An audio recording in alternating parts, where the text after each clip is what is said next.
नमस्कार. आज मी झटपट होणारी फरसबीची भाजी दाखवणार आहे. बनवायला एकदम सोपी आणि एकदम पटकन बनणारी, जास्त काही साहित्यही लागत नाही आणि मुलांना तर डब्यासाठी खूप आवडीने खातील ही भाजी. इथे मी पाव किलोमधली अर्धीच भाजी घेतली आहे, अर्धा पावच भाजी घेतली आहे.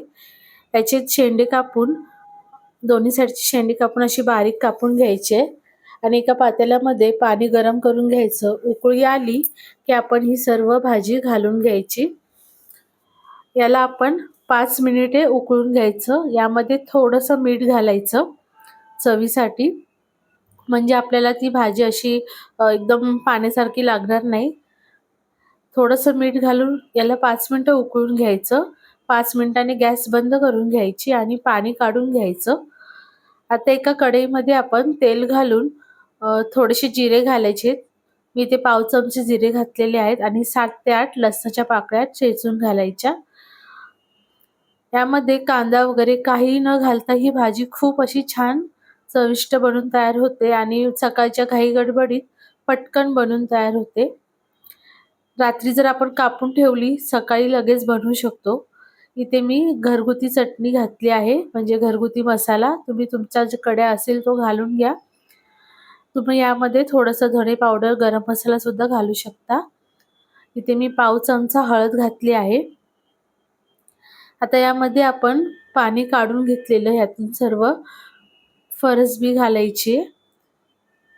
सर्व पाणी काढून घ्यायचं गाळून त्याचं फरसबीचं आणि आपण छान असं हिला 1 मिनिटभर परतून घ्यायचे.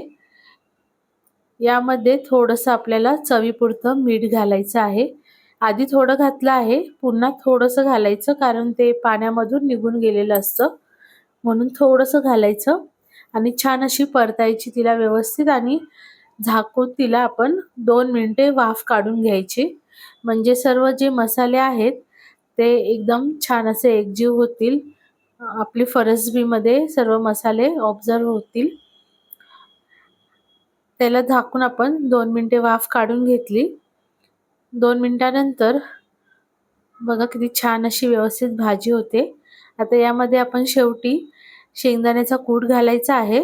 खूप बारीक कूट घालायचा नाही, थोडासा जाडसर असा भाजलेला शेंगदाण्याचा कूट घालायचा.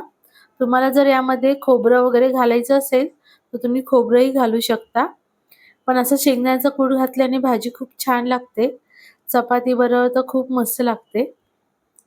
अशा प्रकारे तुम्ही भाजी बनवा आणि कशी झाली हे मला कमेंटमध्ये सांगा. धन्यवाद.